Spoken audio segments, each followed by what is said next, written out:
Hi, my name is John Fisher, and this is Shark. 8 years ago, I decided to start swimming again. I'd swum as a kid, but I didn't swim much since then. Decades passed, and I was feeling kind of blah. I was just like kind of blah all the time. I felt weak. I feel uninspired. I mean, I rode my bike, but I didn't feel like it was enough. So I decided to start swimming again. I had always loved swimming. So I joined the YMCA, that wonderful institution, the Embarcadero Y with its saltwater pool. And I started swimming every day of the week. And I started by swimming 40 laps a day. I don't know where I came up with that figure, 40 laps a day. Where did I come up with that? But I decided I'm going to swim 40 laps every day. And then I upped it to a mile. I swam a mile every day and I felt great. And it got back to my relationship to the water. I mean, I grew up in the Bay Area and I always loved the water. When we went on vacation, I'd go swimming in the ocean. I like to body surf and swim in the ocean. I thought it was so exciting. And I wanted to get back in touch with the water. And one of the best things I ever did in the water wasn't actually in it, it was on it. It was on the water. It took me back to a day when I was a teenager and my daddy brought home a boat, a sailboat. He brought home a laser. He bought it and brought it home. He brought it home to our house, my daddy did. And I was so excited. A sailboat. Now, this wasn't like a full-size sailboat. I mean, lasers aren't full-size, but they're the best. They're the best. They're the best. They are the best sailboat ever. They're 15 feet long. That's it. And they all fit entirely on a trailer. You can put the whole thing, disassemble it, and put it onto a trailer. So this is a laser. It's amazing. Look at that. Can you see it? Yeah, that's it. It's 15 feet long. So the hull is 15 feet, right? And then the mast is 18 feet. It goes up in the air 18 feet, right? And it's got a sail, right, of course. And you can assemble the whole thing yourself. So you can drive it around in the trailer, put it in the water, and assemble it all yourself. So you put the hull in, the 15-foot hull, and then the mast is in two pieces. You put those together, and then you slide the sail onto the mast. It has a sleeve, and then you attach it to the boom, this thing right here, the boom, right? You attach the boom, and then you've got the basic sailboat. And then you put the keel in, yeah, the keel. You put the keel in, right? And you've got the rudder over here, right? That steers the thing. And then, this is my favorite part, the main sheet. The main sheet, you rig the boom to yourself with the main sheet. So you tie the main sheet up front, right? And then you feed it up to the boom and then along the boom and then all the way to the stern and through a little pulley, and you've got the main sheet in your hand, right? So you've got the keel right here and the main sheet in your hand, right? And then you've got the rudder, and that's how you steer it. You steer with the rudder. Now, the keel keeps it from sliding across the water. It keeps it going in one direction, right? But the sail is the power. That's the power. The main sheet gives you the power, right? So it's like a bicycle. You provide your own energy, but it's better than a bicycle because the wind provides it. You don't even have to pedal. All you have to do is steer and pull in the main sheet, catch the wind, and you zip across the water. And you just move. It is so exciting. And to be able to assemble it all myself was great. And here's the best part about the laser, the best part ever. It cannot sink. It can't sink. It's got air pockets. It's fiberglass and it's built of air pockets. Now, it doesn't have a cabin. It just has like this tiny cockpit, which is like nothing. It's like you sit on the edge of the boat and you put your legs in the cockpit. That's all the cockpit is. It's not like a cabin. It's not like, there's no place to go down and have drinks and hors d'oeuvres and sleep and, hang out. There's none of that. But also, that can't fill up with water and sink the boat. The boat can't sink. And here's the best part. You can ride it yourself. If it capsizes, if it falls over in the water, you can ride it yourself. So if you can imagine, here's the laser again. If this sail falls into the water on its side, right, because of the wind or current or whatever, you can ride it yourself. And here's how you do it. This is my favorite part about learning to sail. I learned to sail in a swimming pool in Terra Linda, right? This guy taught 8 of us to sail boats in a swimming pool in Terra Linda. It was great. And the best part was learning how to ride it when it capsizes. So as the boat falls over, it's falling over, the mast is falling over with the sail, you scramble out of the cockpit, you go over the hull, and you grab the boat on the edge, and you're standing on the keel. You're standing on the keel, right? So then the boat is lying on its side. It's like this in the water, and here's the hull, and you're standing on the keel, which is back here, right? And now you moved out on the keel, and you slowly pull the boat back up, and as it rights itself, you climb back into the cockpit, and you grab hold of the controls, and you take off. It is the most amazing boat ever. It is incredible. I love this boat, the Laser, and it was the perfect sailboat for me because I was a loner and it was a one-man boat. It was amazing. You see, and it can go fast. Look at this. Look at this. Yeah, there's something going really fast. If you go way out, if you hang way out on the side, you equalize the boat and you make that sail pull you along at high speeds. I mean, this is like a totally butch person here. This is so butch. I was more like these people. Yeah, I was like this. I was like casual, you see. I was very casual about the whole thing. I mean, I didn't have this, this beautiful girl up front, straddling the mast. I didn't have that. But I was like really casual about it, just for fun, right? I love my Razor. And I used to take it sailing in a Larkspur Slough, right? Which is, there's like a slough, a creek that runs through Larkspur and has this wide spot. And they took us out there after the swimming pool in Terra Linda and trained us how to sail the boat in this wide spot in Larkspur Slough. And I took it to Rat Rock Bay on San Pedro Bay, this little bay. It was great. I love sailing there. Oh, and Richardson Bay in Sausalito. Loved it. And I could do it all myself. I mean, when I got my driver's license, I could put the boat on its trailer on my grandmother's Dodge Dart, which we inherited. It's great. And I drove it to wherever and I sailed it. And I love that boat. That Laser brought me alive. Another thing that happened in the summers when I was a teenager was, and this had something to do with the sailboat eventually, was my Uncle Craig used to come out here and he'd stay out here for the summers. He was from New York City. He was from the Big Apple. And I loved Uncle Craig. He was great. He was my hero. He was my culture hero. Here's a picture of him. Yeah, look at Uncle Craig. Isn't that a great guy? Look at that guy. Look at that. He was a classics professor, a college classics professor. It's not just perfect. He's a classicist. But the problem with the picture is he was so serious. He wasn't that serious. He was a total sweetie. He was the friendliest man, and he had a real wry sense of humor. He could be sarcastic, but he was always gentle, and he was never mean, and I loved him. And he was totally the culture vulture. He loved culture. Look at that. Uncle Craig. I love this picture. He was a total culture vulture. He was totally into theater and ballet and opera and museums, like high culture, like the intense stuff. And he introduced me one summer, to Grand Opera. Yeah, he took me to my first ever opera, and I've loved it ever since.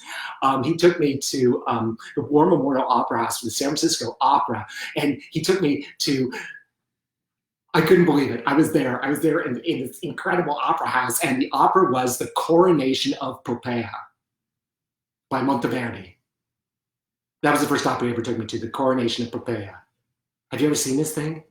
It's like 97 hours long, and Monteverdi died, and he didn't even leave a complete score. I mean, they have to make up part of the score, and it is just it was the most boring thing I'd ever seen in my life. It was hideously boring. This huge opera house, and there were 20 of us sitting there, right, in this ginormous opera house. He was in bliss. He loved it, and I was like, what? I was like Snoozeville. But, I thought it was kind of cool. I mean, this huge opera house, all these seats and this big production, and, it was high culture, who was I to judge, And that summer, he also took me to my first Shakespeare production. I'd begun reading Shakespeare myself because I love Shakespeare, but I'd never seen the Shakespeare on stage, and he took me to see Much Ado About Nothing, which has a very appropriate title. That title is perfect for that play. And it was presented by the Berkeley Shakespeare Festival in John Hinkle Park, outdoors in John Hinkle Park in the summer. This is beautiful, the most beautiful city, Berkeley, at night watching Shakespeare. And I was so grateful to him because, he didn't take my brothers, it just took me. And he just wanted me to see it because he knew that I had a sense of all this stuff because I was in theater. And I was so happy to be, shown these things. I was so grateful. So I decided that I had to give him something back. I had to give my Uncle Craig something back. And so I was going to give him a unique experience. I was going to take him out on the bay on my Laser. I was going to take it out on my Laser, out on the bay, on my boat, right? So I got the Dart out, and I put the Laser on the trailer, and I hooked it up to the Dart, and my uncle and I got in the Dart and drove down to Larkspur Slough. I knew Larkspur Slough at the back of my hand. So we assembled the boat, and he was really impressed. Wow, can I assemble a sailboat? Cool. And we put the boat in Larkspur Slough, but I decided that we weren't just going to sail in Larkspur Slough. We were going to head out on the bay. we were going to leave Larkspur Slough and head towards the bay. And I'd never done this before, but I knew the route. So we left Larkspur Slough and we started heading towards Larkspur Landing. And we had to go under Highway 101.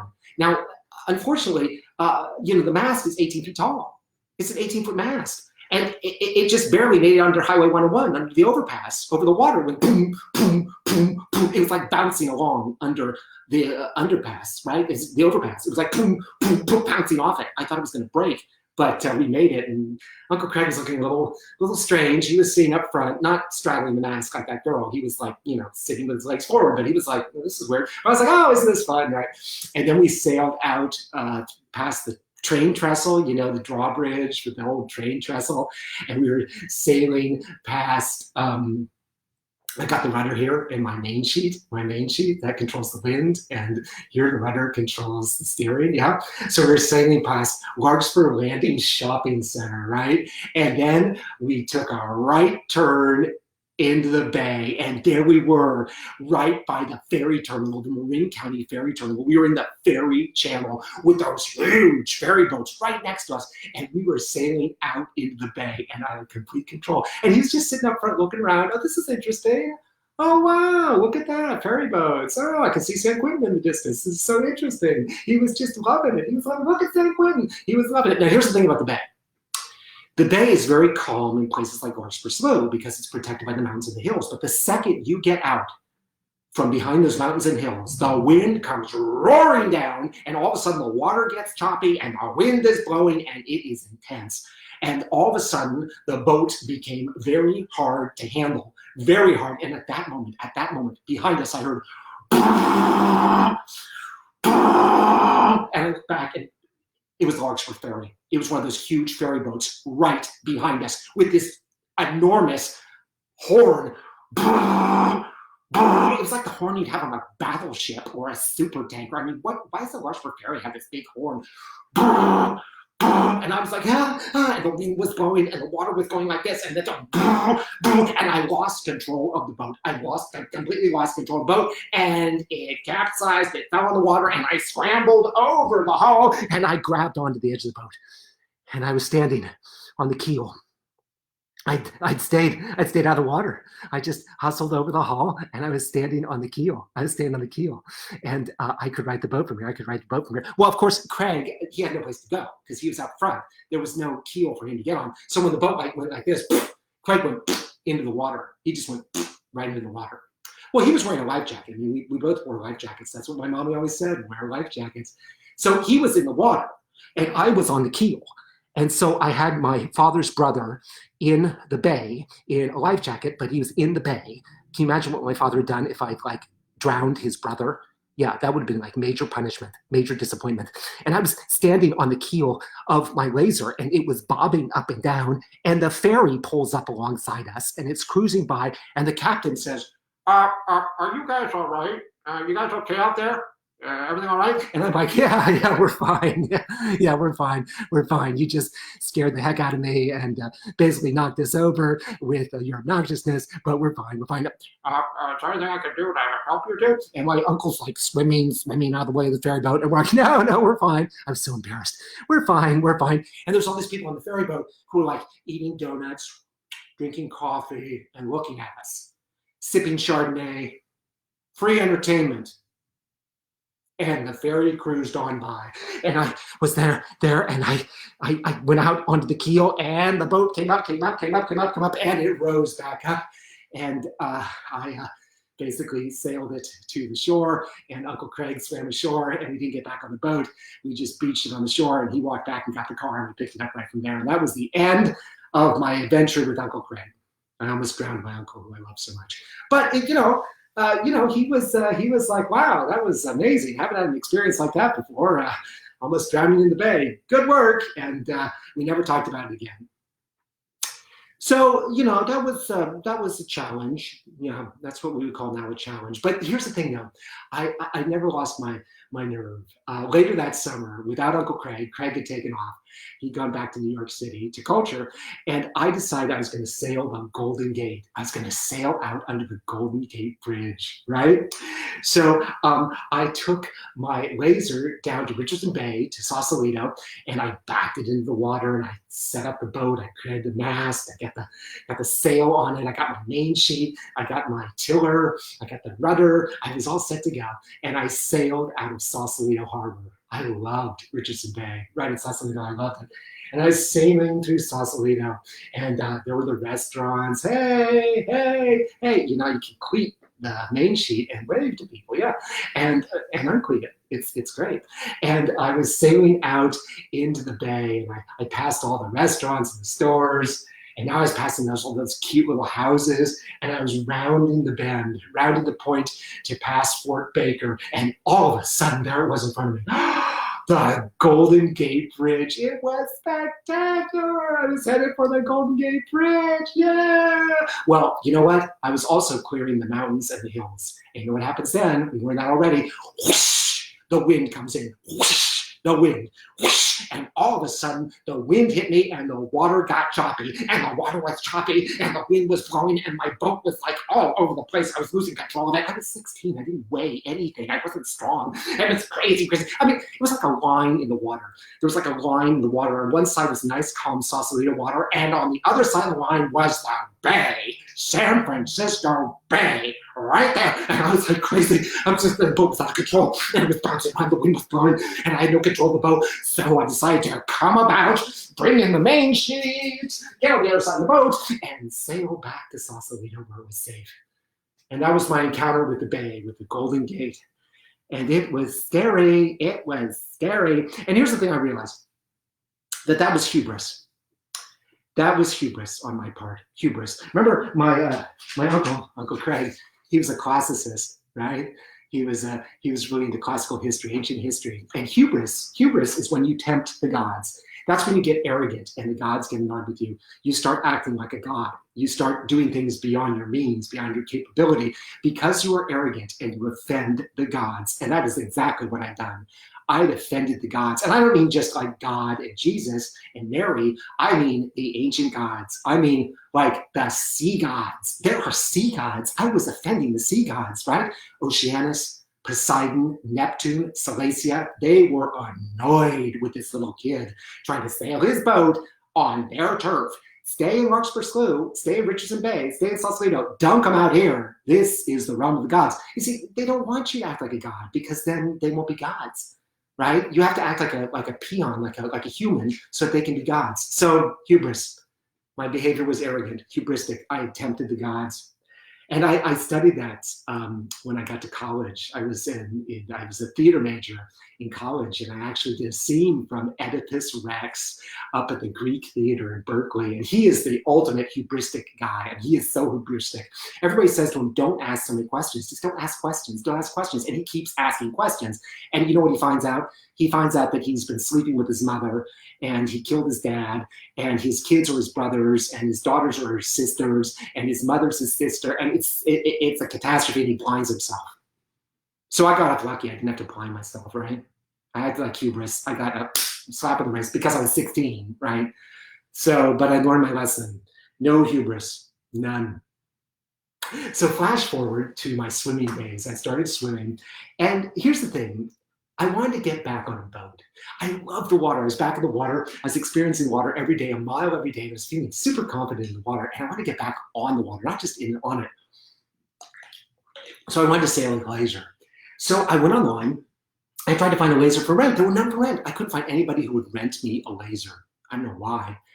And something very bad happened, but you know, it led to something else. And about the same time that I was looking for a laser, my husband, Michael, you know, this great guy, cracked up on his bike. He was riding down in Mission Bay, you know, where they're doing all that construction, and the roadway was like a mess. It was like a mess. It was like the Golden Gate. It was like a mess to ride on. It was like riding on a bike like this. And it was so beat up that he became unseated and took a bad fall. And, you know, it was horrible because he, you know, he's such a like get up and, you know, don't admit defeat. So he like actually stood up, and he had blood all over his face, and his arm hurt horribly, but he try to get back on his bike, and he just couldn't. And I was that day I was swimming, he was riding his bike, so I wasn't with him. Fortunately, there's this little yacht club down there, just a little yacht club. Actually, there are two, but there are these two little yacht clubs, and this guy comes running out of this yacht club on Mission Bay, and he says, "Are you all right? I saw that accident. That was terrible." And Michael said, "Yeah, I'm fine." And the guy says, "Look, I think we better get you an ambulance. We better get you to the hospital." Michael's like, "No, no, no." I said, "No, please. Let me call you an ambulance." So this nice man called him an ambulance. He took the bike and stored it in the yacht club, and Michael went to the hospital, the emergency room. It was so sad. I met him there, and he's so handsome. He's so beautiful and pretty. I mean, he's just like the greatest guy, and it was so sad to see him all banged up. And it wasn't superficial. I mean, he had like a fractured arm. He got like 3 pins put in his arm, and he had stitches on his face, and it was sad to see my boy that way. But he's tough. He's tough. He got better, and eventually, this guy from the yacht club called us because I guess Michael had given him his number, and he said, "How are you doing? Are you okay? Please let me know. I'm worried about you. I saw you go down like that." And so we called him back and said, "Yeah, he's fine. He's really doing well." And I said, "I'm so glad. That was really bad. I have his bike down here. I can hang on to it. There's no rush." I said, "No, I'll come down and get it." He said, "No, there's no rush." I said, "I will come down and get it." So I went down to the yacht club to get the bike. Nice guy, right? And I went and saw him, and there he was, and we were talking. He said, "How's he doing?" I said, He's fine. He got banged up, stitches. He's fine." He said, "God, that was just so scary to watch." And I said, "Yeah, well, thank you for taking care of him. That's really sweet of you." And I look over his shoulder, and behind him in the yacht club is a laser. Not just one laser, like several lasers there in stacks. I'm like, "Oh my God, you have lasers?" And he said, "Oh yeah, we have lasers." I said, "I've been looking to sail a laser forever, right? This is incredible. I haven't been able to find a laser anywhere." And he said, "Well, you guys are welcome to come down here and use the lasers." I said, "Well, when Michael felt better, that'd be great. How much do they cost to rent?" He said, "Oh, please, your family." And I said, No, how much?" He said, No, please. I take my daughter out on them when I have her the weekends, and she loves them. And, listen, you can, free for you. And I said, "I will make a donation." He said, "Listen, just come down. I'd love to see him again, and you can use a laser." Well, several weeks passed, and again, Michael was working on a Saturday, and he wasn't really interested in going out on the boat. So while he was at work, I went down, and I decided that I was going to take out one of the lasers at this little yacht club. I was going to sail on the bay, all alone. I owed it to my uncle, who just passed away. He just passed away recently, just before that. And I had to show his spirit that I could go out on the bay. And it wasn't hubristic. I was stronger now. I was bigger now. I weighed more. I was ready. I had to show his spirit that, and I had to show it to myself. I'd failed twice on the bay. I had to take a laser on the bay. So I gave him the money, and he said, "Wouldn't take it." I said, and he finally took it as a donation. And I went down and put the boat in the water. I assembled it. I got the main sheet up. I got the main sheet in my hand. I got the tiller. I had control of the rudder. And I headed out into the bay, and there was no wind. None. So I sculled. With the rudder, which is what you do when you don't have any wind. And I was sculling. And all of a sudden, for the first time in decades, I was caught by the wind. The wind caught me in my little boat, and there I was again in my 15-foot boat, and I was sailing the bay. And it was a good wind. It was a brisk wind, and it was, I was bouncing, but I was fine. I had control now, and here it comes. Here comes the Bay Bridge. Now, the Bay Bridge is not the Golden Gate Bridge. It's not the Golden Gate Bridge. It's kind of a poor cousin, but it is spectacular. I think if there wasn't the Golden Gate Bridge, the Bay Bridge would be the best bridge in the world, yeah? And here I was sailing under a massive bridge. That was my goal years before, and there it went over me, that beautiful silver bridge. It was incredible. I was out on the bay. I could sail on the bay. Yeah. Something was bumping the boat. Suddenly there was something bumping the boat. Oh God. Oh, I saw something shiny and gray, metallic kind of pass by. Oh my God. I wasn't far from shore, but I was, something was bumping the boat. And then the cutest head surfaced from the water. It was a sea lion, with the whiskers, with all the whiskers coming off its face. I wanted to reach out and pet it, but I didn't want to upset it, right? Oh, why did it bump the boat? Because it didn't know what the boat was, so it bumped it. That's what sea creatures do. Hey, sea lion, that's great. I met a sea lion. Here comes my old nemesis coming right towards me, the Larkspur Fairy. All the years later, the same one. It was called the Marin. Clever name, right? And it was headed right towards me. So I wasn't going to get into it again with the Larkspur Fairy. No, sir. I didn't want it honking at me. So I decided to come about. My daddy taught me this. Yeah. Ready to come about? Yeah, there's Larkspur Fairy. Ready to come about? Ready. Heartily, and I push the tiller out, and I pull in the main sheet, and I switch sides and ducked under the boom, and I got my tiller, and I got the main sheet, and I was head back to the yacht club. And that was my afternoon on the bay. It was wonderful. It was magical. It was better than I ever imagined it could be. I made it under a bridge. I survived the rough water, the wind. I met a sea lion, and I took on the Larkspur Fairy. Complete success. So now I realized I had to set myself a bigger challenge, right? Because I'd gone to the Bay Bridge, but I hadn't dealt with the Golden Gate Bridge. That was still looming. And I didn't think I was being hubristic. I just thought, I should take on the Golden Gate Bridge. I should see if I can go out of the Golden Gate, head out into the Golden Gate. Additionally, I wanted to go a step farther because I had a dream place that I'd always loved because of its historical significance, its natural significance, its visual significance.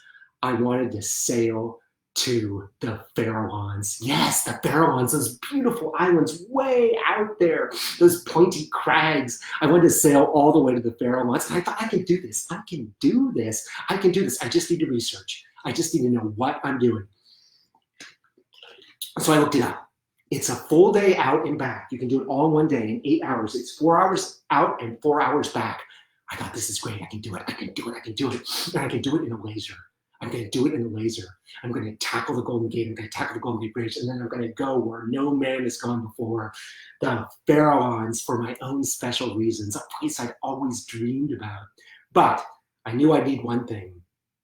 As a tribute to my mommy just passed away. And she loved her kids. She loved her kids. And she always protected them. I used to have to wear a helmet when we played golf. I had to wear a helmet. But one thing she always insisted on in the water was a life jacket. So I got myself a life jacket. I would wear a life jacket. I had no shame. I was going to be safe, especially on such a long journey, right?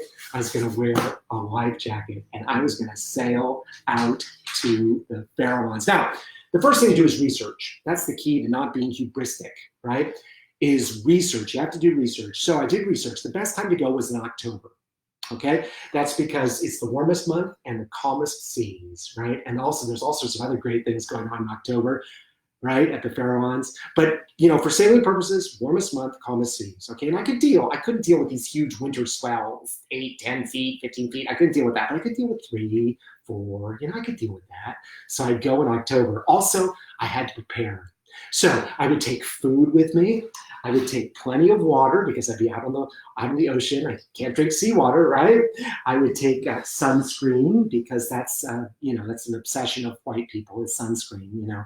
We're always obsessed with our skin, our delicate skin. It's going to be ruined by the sun, right? So I got my sunscreen, right? And I had my glasses with the safety strap so they wouldn't fall off, right? And I had a first aid kit, and I had a hat. And as I said, I had plenty of food, and I was going to take my phone, and I put a safety strap on my phone so I could use it in an emergency, and I wouldn't lose it. And I had a spare phone. I had a first aid kit. So I put all of this extra stuff, things like this. I put all this extra stuff, first aid kit, extra phone, food, all the extra stuff I put in a bag. and I lashed the bag, it's a waterproof bag, I lashed the waterproof bag to the mast, way up high in the mast, so that, boat flipped over, so I was gonna fall out, I was gonna lose anything. It was all my emergency stuff, right? And the phone had the Coast Guard on it, so I could get to the Coast Guard quickly. I could call the Coast Guard if I needed to. And I'd be in the shipping channel, the shipping channel. The shipping channel has like tankers in it and cargo ships. So if I had any problem, I could take off my life vest and wave it, and somebody would come and help me, right? Well, the next thing I did was I didn't want anybody to talk me out of it, right? So I didn't tell my husband. It was a work day. He would go to work, and I'd tell him I had like a rehearsal at night, so I could extend the day. So I wouldn't tell him that this happened, that I was going to do this, right? After it happened, I could tell him, and he'd either congratulate me or be angry with me, but I didn't want to get talked out of it. And that's what couples do for each other. And that's what husbands do for each other. They, you talk your partner out of things, right? That's your responsibility. It's like, do you think I should? No. I was thinking about no. My friend suggests no. I was going to go do no. I mean, that's what we do for each other. I mean, I do that for him. We just, no. It's just, everything's a bad idea. So I knew if I said something, he'd say that's crazy, right? That is just mucho crazy. So I didn't say anything to him. I had to tell the guy at the yacht club. I had to tell him because it was his boat, right? So I said, here's my donation. I'm going to take the laser out again, and I'm going to go to the Faroe Islands. I said it really casual like that. We passed the Faroe Islands, and he looked at me and he said, in the laser? Yeah. Are you an experienced sailor? Oh, sure. Yeah, no problem. I go on the bay all the time. Yeah, it's no problem. Okay. I mean, he knows. I mean, there was trepidation in his voice. He was incredulous, but he didn't say no. So I felt like I had his approval. I even felt like, in my wishful thinking, I had his encouragement. So I headed out. And I got my tiller in my hands and my main sheet, and I headed out into the bay. And I had to scull at first, and then I caught the wind.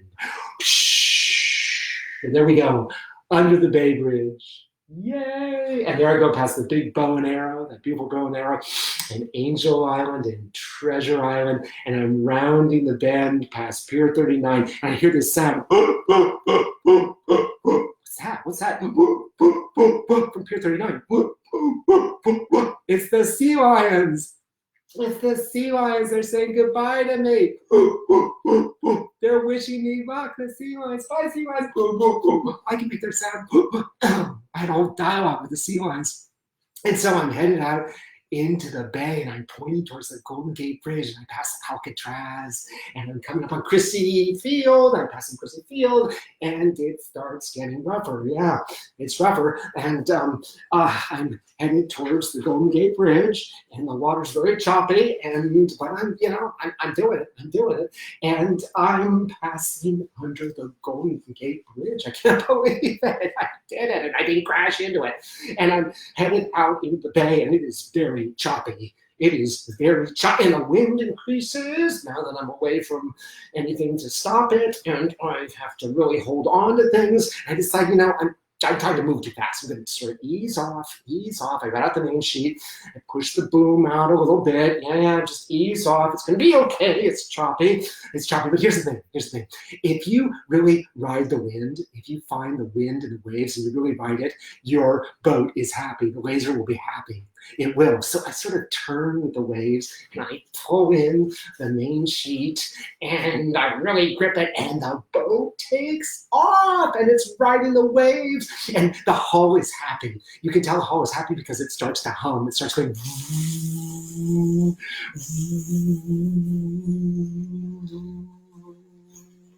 I am sailing. I'm on the Pacific Ocean. I am sailing.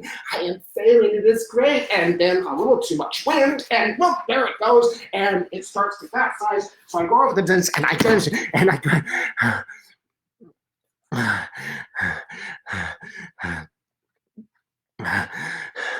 Okay, so I'm now on the keel, and it's still rough, and I'm gripping the side of the boat. And yeah, so I got the side of the boat, and it's bobbing, and it's rough, and the mast is laying on the water, so everything's the way it's supposed to be. Yeah, and I can see all my stuff in the bag. It's safe. It's dry because the bag is waterproof. Okay, good. Good, good, good, good. So I just sort of ride the choppy choppy for a while, and it's hard to decide to get back in because it's so choppy. But I'm going to do it. I'm going to do it. So I go out on the keel, and it slowly starts to rise, rise, rise, rise, rise, rise, and I go over and back into the cockpit. And it's still choppy. It's still choppy. It's still choppy. But I get myself sort of resituated. I get the tiller. I've got the rudder again. I get the main sheet, and yeah, I'm back. I got very wet. You do get wet because, of course, the sail when it comes back up is full of water, so it all falls on you. So I got kind of drenched in that one, but I'm okay. I'm okay, and I did it. I capsized in the ocean, the Pacific Ocean, and I'm okay. So I'm now cruising along, and there they are. There they are. I can put that incident behind the spot out here. It's I can see the Farallones. I can see the Farallones, my goal. So listen, why the Farallones? Why did I decide the Farallones? Okay, first of all, the Farallones are the resting place of the USS Independence. Now, the USS Independence is this incredible World War II aircraft carrier. It's a United States aircraft carrier from World War II. It had an incredible campaign history. And I'm a total World War II fanatic. And the Independence fought at the Battle of Tarawa. It provided close air support for the invasion. And it was at the Battle of Leyte Gulf. And its planes were among the planes that sunk the Japanese super battleship, the Musashi, which is the sister ship of the Yamato. I mean, this ship's incredible. And the Independence was also trained at Pearl Harbor in night flying. So its pilots were adept at night flying. And they were dispatched by Admiral Halsey to find the main Japanese fleet at Leyte Gulf. And they did. They found in the middle of the night 4 Japanese carriers, and they were involved in sinking the 4 Japanese carriers. They devastated the Japanese fleet at Leyte Gulf. And after Leyte Gulf, it was sent to Bikini Atoll. And Bikini Atoll is where they had the atomic bomb test. Now, the Navy wanted to see if atomic bombs could be used on fleets, right? On naval vessels, what their effect would be. So they dropped 2 atomic bombs on a bunch of ships anchored in Bikini Atoll. And so the Independence had 2 atomic bombs. It exploded right next to it, one from the air and one underwater, and it survived both. It survived both. I mean, it was like radiated. It was like bright yellow, glowing. It was a radiated aircraft carrier, but it survived both atomic bombs. And it's incredible. Bikini, the Bikini, that's where the name came from. It was named after the atomic bombs at Bikini. This French fashion designer, Louis Réard, created the bikini, the 2-piece skimpy women's bathing suit. And he said that the bikini bathing suit is like the bikini atomic bomb. It's very, very small, but devastating. And that's the Independence. And it was towed back to San Francisco so they could study the radiation. And it was like full of radiation. So they put all these barrels full of radiated material on board it, and they sank it. They sank it with shells out by the Farallones, and that's where it rests. So I'm going to go pay tribute.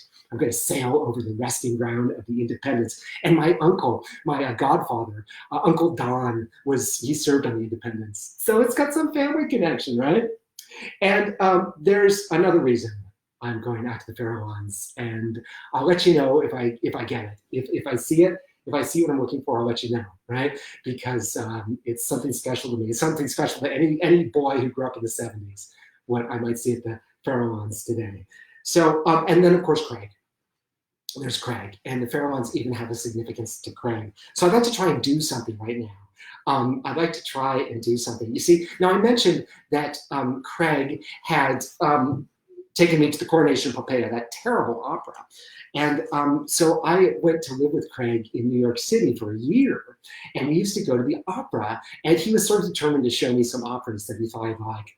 And one night, he took me to see this opera about this Egyptian general and this Ethiopian princess. And it was an opera set in antiquity, right? In ancient Egypt.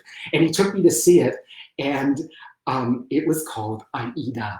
And it was 4 hours long. And when it was over, we came home and we stayed up for 4 hours that night talking about it. I loved it. So tonight, as a special treat, very special treat, I'm going to give you a live aria from, this is, let me just take this off here. Okay. So I'm going to give you a live aria from Aida.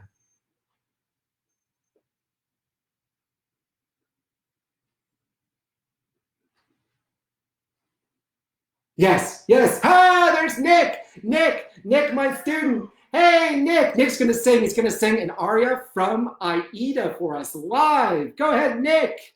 That's Nick. Nick.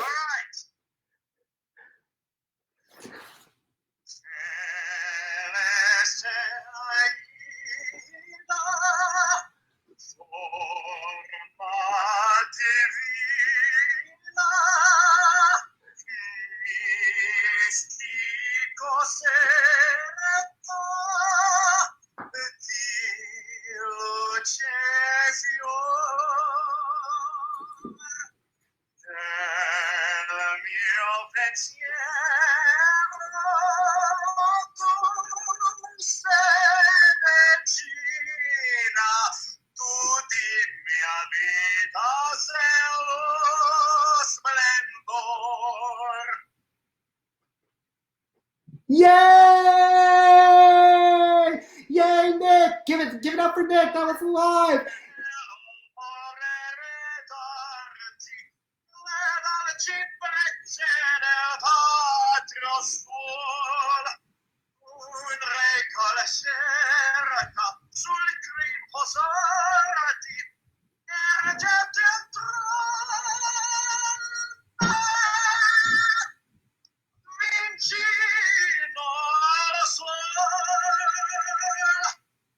Yay! Yay, Nick! Yay, Nick! Thanks, Nick! Thank you, Nick! Thanks, Nick! Thanks, you're the best! You're the best! I'm out in the bay! Yay! Bye, Nick! Bye, Nick! Give Nick a round! Yay! Yay! Yay! That's Nick! Nick's one of my students. He came into class one day and sang Nessie Dorma. So I said, if I call you up, you have to sing Celeste Aida for me from Aida.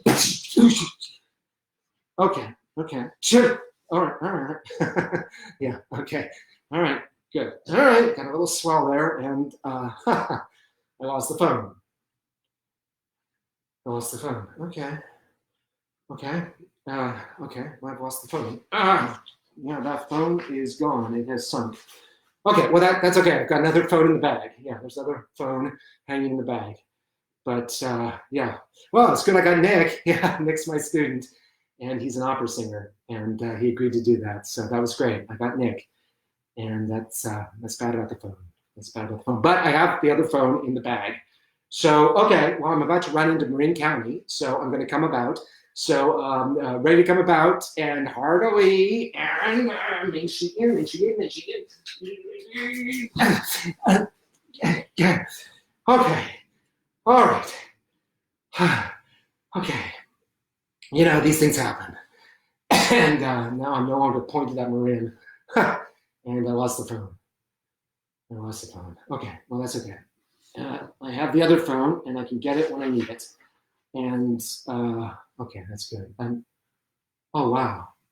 Oh my God, this is great. This is why people come out here. Yeah, whale. There's a whale in front. Oh my God, there are two whales in front of me. Oh my God, I can see them. They're right in front of me. I can see them. Oh my God, the whales. I can see them breaching. They're whales. They're great. They're sperm whales too. They're the best. Oh my God, sperm whales? And Moby Dick was a sperm whale. They've got that long, skinny mouth with the teeth in it and the big head and the eyes. They're great. Tour boats come out here. That's why the tour boat was out here, to see the sperm whale. It's great. I wish I could get a picture. Well, that's okay. I did. Oh my God, it's great. Maybe I could get the camera off the thing and go. Okay. Yeah, focus on sailing. Focus on sailing. It's too dangerous to get the camera. That's okay. I can get the camera when I come back. I get a picture of the whale. Woo! Wow! Woo! That's great. I love sperm whales. I'm so lucky. What a day. This is already like an incredible day. Okay. And then I'm about to crash into the tour boat. Okay, so I'm going to come about, ready to come about, and heartily, and okay. Okay, great. Great. And I avoided crashing into the tour boat. Wow, this is an exciting trip. Yes, and those whales were incredible. God, I'm exhausted. That's something I forgot about sailing. I forgot it's so tiring. I'm really tired. Yeah, I'm exhausted. So I've been at sea now for 3 hours, and it's one of those things where I keep sailing towards the Farallones, but they don't seem to get any closer. and but they are getting closer. I'm actually getting to them now. Yes, and here they come. Yes, indeed. And everything aches. My whole body aches. My shoulders, my hands, my neck, my back kills, my legs I don't know what to do with. I've been shifting them around, and the water is completely unpredictable. So it's like a constant workout, and everything aches. But I'm on track. I'm on track, and they're the Farallones. The Farallones are coming. Now, the Farallones, that means rocky crags poking out of the water. That's what that means. It's a perfect name for them, the Farallones. Perfect name. And here we are. Woo! We're getting here. We're getting here. Now, we don't want to go too close to the Farallones because they're very, very dangerous. Very dangerous. A racing boat, the Low Speed Chase in 2012, ran aground out here. And it was trying to cut close to the island because it was in a race. It cut too close, and it got picked up and crashed onto the rocks by 18-foot breakers. They're massive breakers. And 5 of the sailors died. They drowned. And the other 3 had to be taken off the island with a helicopter. There's no way to land a boat out here. They had to be taken off by a helicopter. So we have to stay clear of the Farallones. We don't want to go ashore there. That was the full crew race, Farallon race. It happens every year. And it was won, the first time they had it was in 1907. And it was won by the Yankee, a schooner on the bay. Yay! Another personal connection, because I went on that boat as a boy. On the Yankee, I went on the Yankee as a boy. Yeah. So, okay. Okay, here's another thing about the Farallones. It smells outrageous. It stinks. The Farallones stink. Why? Because it is covered with guano. It is covered with bird poop. This is a marine bird sanctuary. This is the biggest seabird sanctuary in North America. It's a seabird sanctuary. It's incredible. 300,000 seabirds come here every single spring to poop. And they just poop all over the island. Yeah, that's all they do. They poop. They poop, and it's incredible. And it's also they lay eggs. That's really why they come here. And it's incredible because in 1849, the Farallon Egg Company came out here to harvest eggs, and it was an entrepreneur who realized that the minor 49ers needed eggs.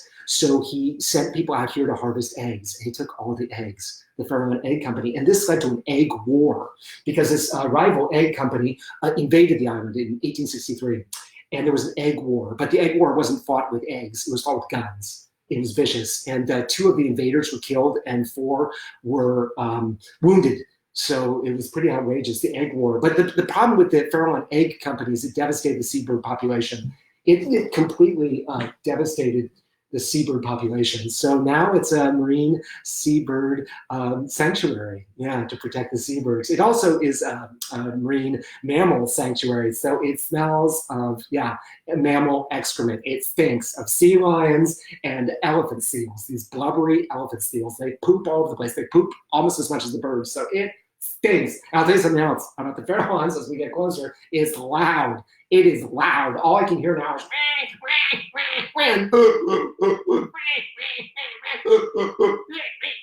it is deafening out here. So it stinks and it's noisy. It's a noisy, stinky island. So yeah, but it's spectacular. It's so beautiful. I never thought I'd get this close to it. Oh my God. Oh my God. Oh my God, I'm seeing it.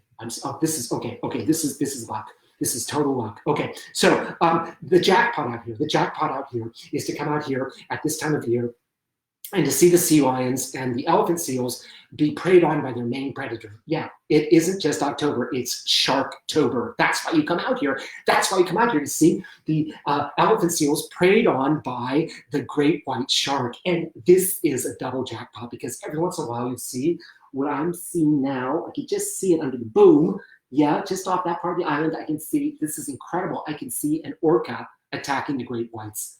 There's a killer whale attacking the great whites. This is incredible. I can't even, I can't. This is why I want to come out here. I want to see the great whites. I never thought I'd see an orca eating them. This is great. This is the big reason. Sharktober. Yeah, I grew up in the 70s. I'm obsessed with sharks. And here I'm seeing the jackpot. There's like blood squirting up. It's like fountains of blood. It's incredible. There's all these seabirds floating over it. It's incredible. It's all over the place. See, I'm sailing right by that tour boat. That tour boat is nowhere near. I don't even know about it. This is like a sight of sights. This is the sight of sights. Woo! Woo! So that's the other reason I came out here, was to see this. Woo! Woo! Woo! Woo! Mm. Mm. Mm. Okay. I cut my hand. There's this little thing that sticks out for no reason that I've ever been able to tell, and it's metal, and it's at an angle that totally cut my hand, so I'm totally bleeding. And my sailing teacher, when I was 13, said, you will get banged up sailing. It's a contact sport, so my hand is now bleeding, and I don't think I should be bleeding around so many sharks. There's like blood over my hand, over me. So I'm going to try and get at my waterproof bag, which has a first aid kit in it, and hopefully I can get at it. So I'm going to cleat this and hope for a smooth sail. Okay, and I'm just going to, that hurts like hell. Okay, I'm going to just reach up and reach it. Let's see if I can. Oh, okay. Okay.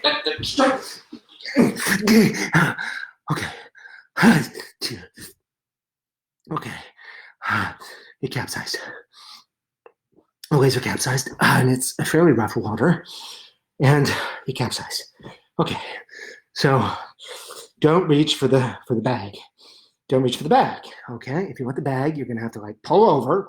You're gonna have to settle down, find some calm water, and get the bag. Don't reach for the bag.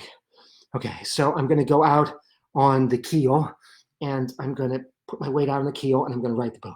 I'm gonna right the boat. Okay, here we go. Okay, let me go. Okay. Got hit by the boom. Now been hit by the boom. That happens. It's like you said. Sailing instructor said. It's like you said. It's all. Sailing instructor said that. He said that. It's like that. Okay, so I'm gonna have some chill time. I'm just gonna sit here in the cockpit. I'm not gonna try and sail. I'm just gonna have a little chill time because that kind of freaked me out. I cut my hand, and I couldn't get my thing, and the capsized. I'm being beaten up by the boat. So I kind of freaked out there a minute. So listen. Aida. Okay. So what's the significance of Aida? How's that playing into all this? Well, Aida was composed by Giuseppe Verdi. And he was hired by the Khedive of Egypt, to compose an opera to be performed at the Cairo Italian Opera Company. And it was a brand new opera house, the Cairo Italian Opera House. And it was built to celebrate the opening of the Suez Canal in 1869. And that's why I think of Aida as the shark opera, because you see, one of the big great white shark capitals is the Red Sea. And until the Suez Canal, the Red Sea was not connected to the Mediterranean. So the Suez Canal connected them, and that's why I think sharks got into the Mediterranean. That's my shark theory, that they left the Red Sea, went through the Suez Canal, and went into the Mediterranean. You see, sharks don't really like the Mediterranean because it's not an ocean. They like open water. It's too shallow. So they weren't there before. But they proliferated after 1869. And I think that's because of the Suez Canal, for which Aida was composed, for the Italian Opera House. So I think of Aida as the shark opera, and it's interesting. So how's that tie in with the pharaohs?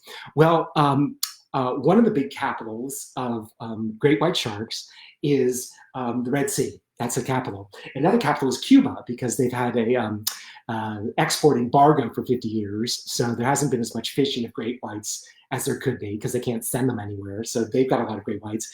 And another huge capital is right here at the Farallones. Yay, the Farallones. The Farallones are a great white shark capital. And that's because of the mammal sanctuary, because they can come here and feed.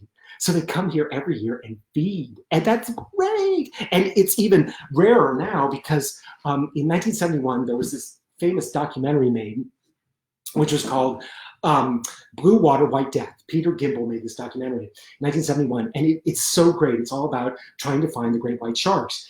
And it inspired all the shark movies that followed, inspired them because it was so great. And the scary thing about it is it's got these incredible scenes near the end with all these great whites. And they say that they couldn't shoot those scenes now because this movie inspired all of the shark movies. And the shark movies created like a war of vengeance between humans and sharks. It's been like a war between the species. And in the intervening decades between 1971, this movie, and now there's been a war between humans and sharks. There's shark hunting tournaments. People have fallen in love with shark fin soup, which is, great white shark. And 99% of the great white shark population has been decimated in the last few decades. And this is one of the most resilient creatures on the planet.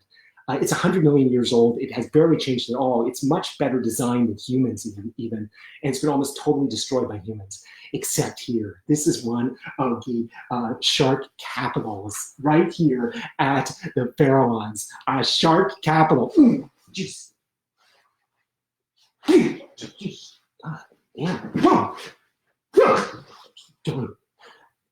God damn.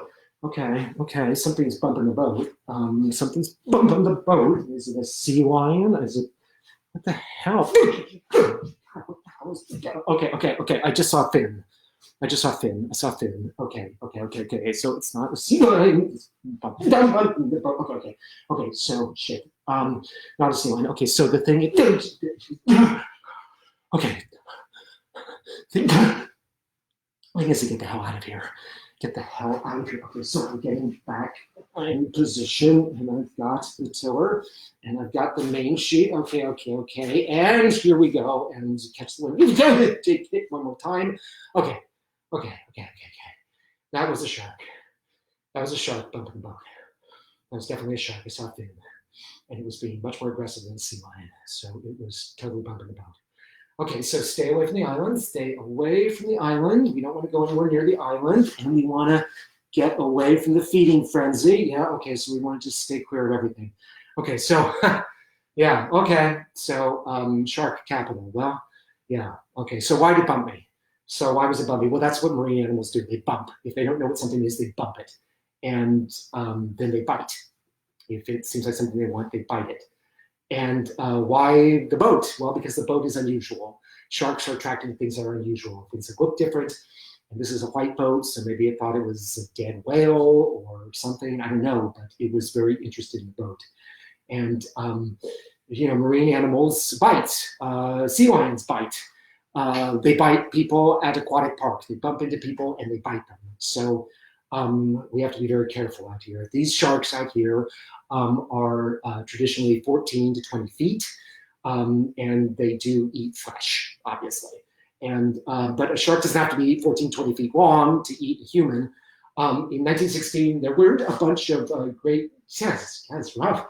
There was a bunch of great white shark attacks on the East Coast, and they caught one of the man-eaters, and it was only 7 feet long. So they cut it open and they found, yes, indeed, human remains inside the shark. And it was only 7 feet. So it doesn't have to be 14 to 20 feet. I don't know how long that thing was. It looked huge from what I could see of it, but it doesn't have to be full size.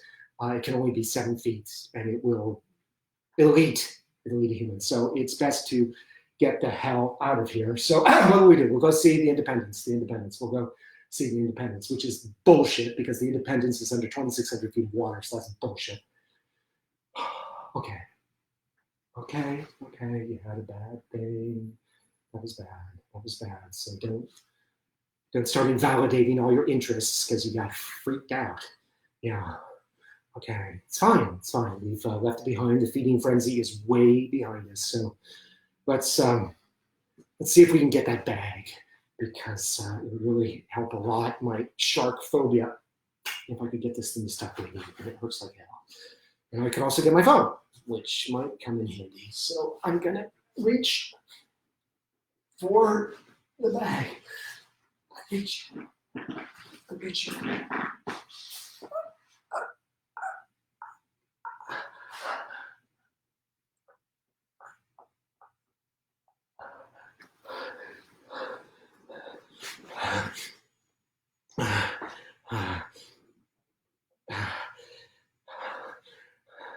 So it's a few hours later, and I've been sailing around the island. I've been trying to sail around the island. I never got the bag. I was too freaked out. Every time I got close to it, I would lose control, and the boat would lose control.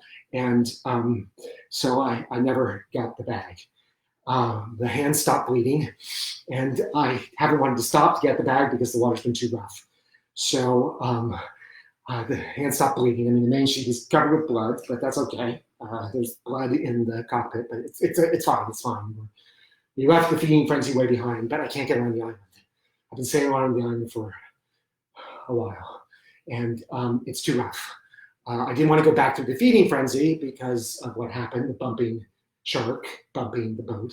So I've been trying to sail around the other side of the island, which is where the low speed chase, that boat ran aground, and it's too rough. It's much too rough. And when I tried to go wide, it was too rough. And when I tried to get close, it was like I was being dragged in towards the island, towards the breakers. So I haven't gone that way around. So I can't get around the island. So I have decided to go back the way I came.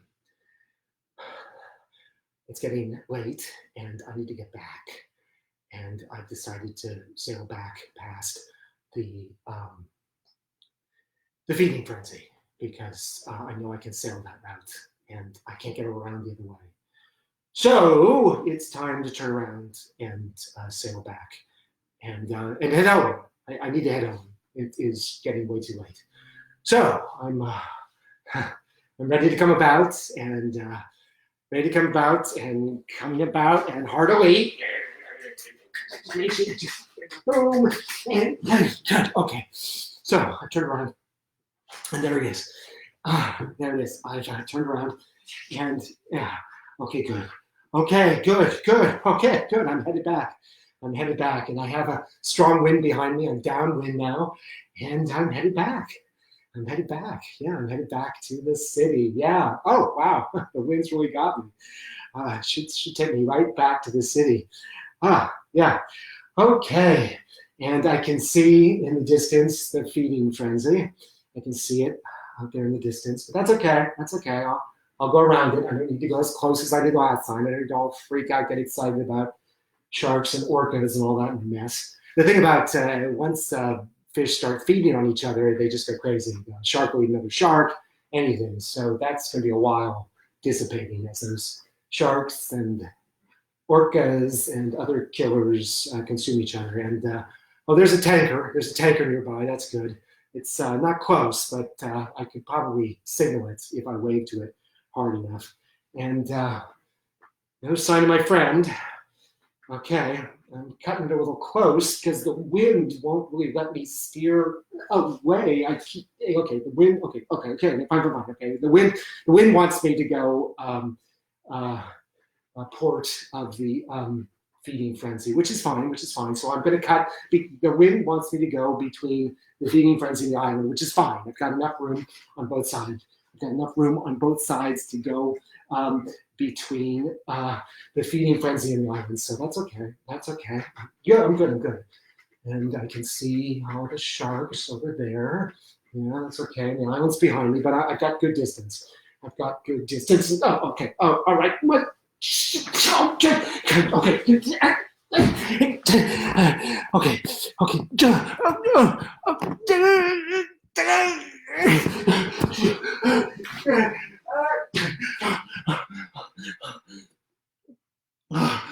Okay. Okay. The boat didn't capsize. It didn't fall over its side. It turtled. It turtled. The mast is under me, and it's under me. And okay, it's banging. Something's banging. Something's banging on the boat. It feels like the boat's on the rocks, but the island's too far away. I'm not anywhere near the island, so what's banging? Okay, there's this definite banging. Under me, there's this banging. Okay. I think I know what it is. It's the mast is 18 feet down in the water, coming off of the upside down hull, and it's banging on the rocks. So the rocks are 18 feet below me, exactly, and the mast is banging on the rocks. Okay. So I don't think the boat's going to move. So I'm okay. I know how to do this. Okay, so I was taught how to do this. So I need to straddle the hull, and I need to get on both sides of the hull. Okay, I need to hold the hull. Okay, good. And I need to rock, and every time it bounces, I need to rock. And if I can get it, if I can get the mast off the rocks below me, I could get. Okay.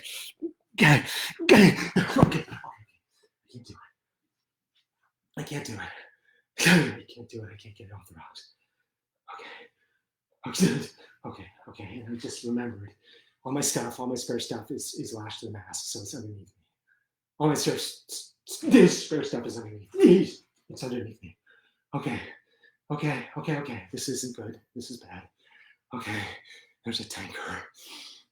Okay, so I'm going to try this signal to the tanker. I've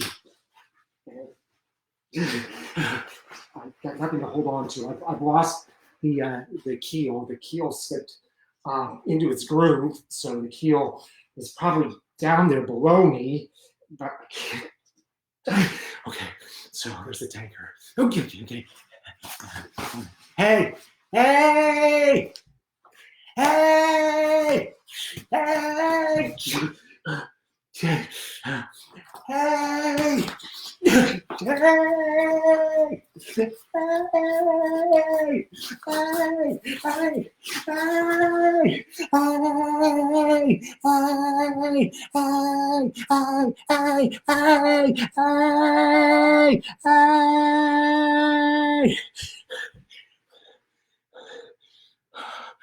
Okay, so I screamed at the tanker for an hour. I screamed my lungs out. I've been screaming at the tanker for an hour. And it didn't hear me.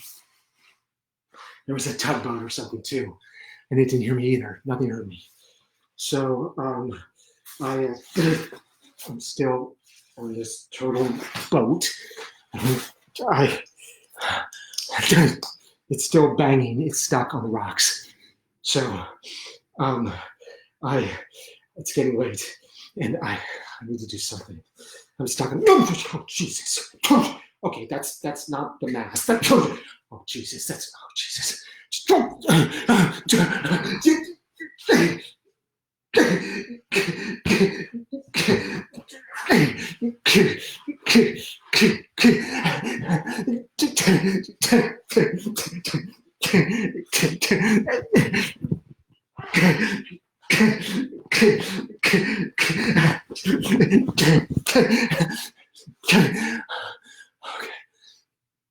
Okay. It's a shark. It was that shark. It was the shark. How'd he find me? How'd the shark find me? It wasn't him. There are a lot of sharks. It wasn't him necessarily. It bumped the boat. Okay. So I kicked it. I kicked the shark. That seemed to take care of it. And Jesus.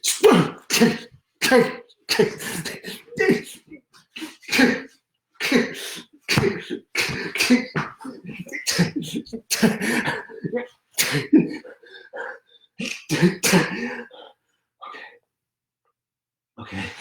All right. It's left me. I'm good. Okay. I'm a good swimmer.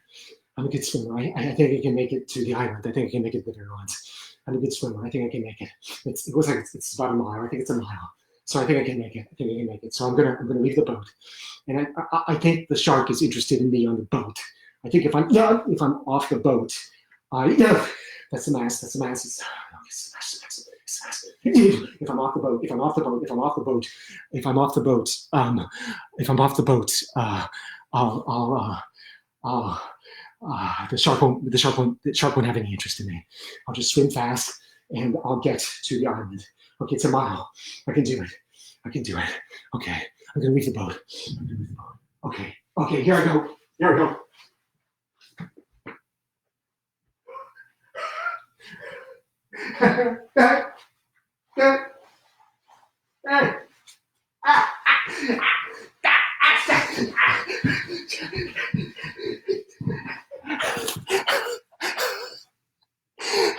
Jellyfish. They're jellyfish. I got stung. I did barely got off the boat. I barely got off the boat. They're jellyfish. They're jellyfish. I barely got off the boat. God, it hurts. I barely got off the hull. Okay. Okay. I can't swim to the jellyfish, so I'm gonna have to get the mast off of the rock. So I'm gonna have to swim under the boat. I'll swim under the boat. I'll swim under the boat, and the mast is lashed to the boat by cleat. I'll untie the cleat. I'll let the mast loose, and it'll stay attached to the boat. It'll stay attached to the boat. It'll stay attached to the boat because the main sheet, so it won't drift away. And then once I do that, I can right the hull. I can turn the hull over. And I can reassemble the mast, and I can go home. I can go home. Okay, but I'm going underwater, so I don't need this. This won't help me. It won't let me get under the boat. So, okay, I'm gonna go into the boat. I'm gonna go into the boat. The shark isn't here. The shark's not here anymore. It's just the mast banging. I'm gonna go into the boat and get the mast off. I'm gonna get the mast off the hull. Okay, and here I go.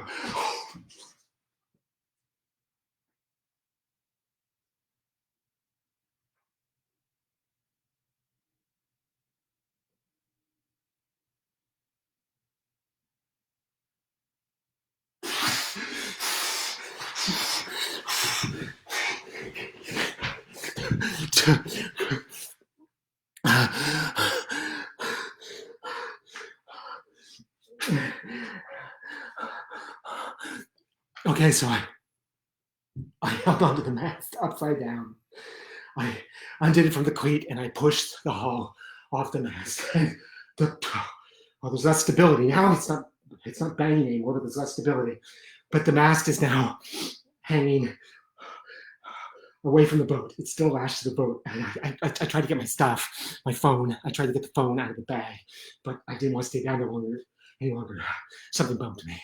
Something bumped me under the water. Something bumped me twice. I don't know what it was, but something bumped me. Something bumped me. So I'm free. I'm free of the oh God. I'm free of the rocks. And now if I can just get the boat reassembled, and I'll be able to sail it back. But it's getting dark. It's getting dark.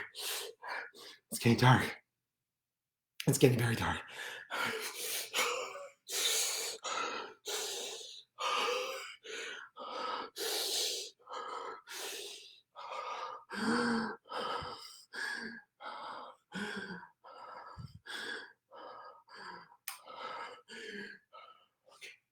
Okay, it's dark. I'm gonna have to wait till morning. If we're gonna just wait till morning, when the sun comes up, I can reassemble the boat. And once I get the hull righted, I can get the mast up and I can get the sail up and I can sail home. Okay, but I can't do it at night. I cannot do it at night. I don't want to go in that water at night. And in order to get the hull up, I have to go back in the water. So I don't want to do that. So, well, this is hubris. This is hubris. This is hubris. And it's funny because the next role I'm supposed to play is a hubristic king, the Scottish king. Yeah, that's me, hubris. Tomorrow and tomorrow and tomorrow creeps in this petty pace from day to day to the last syllable of recorded time, and all our yesterdays have lighted fools to their dusty death. Out, brief gamble.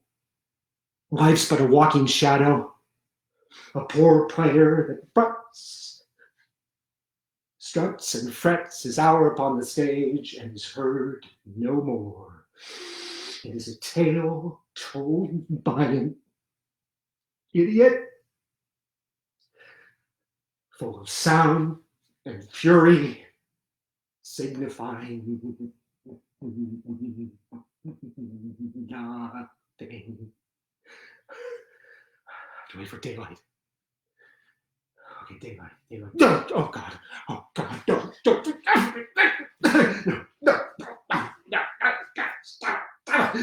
stop, no, stop.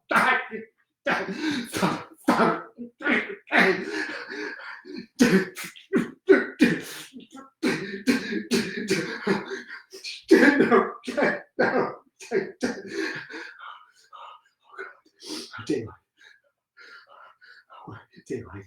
If we just be here for daylight, just get me to daylight. Just get me to daylight. Get me to daylight. Get me to daylight.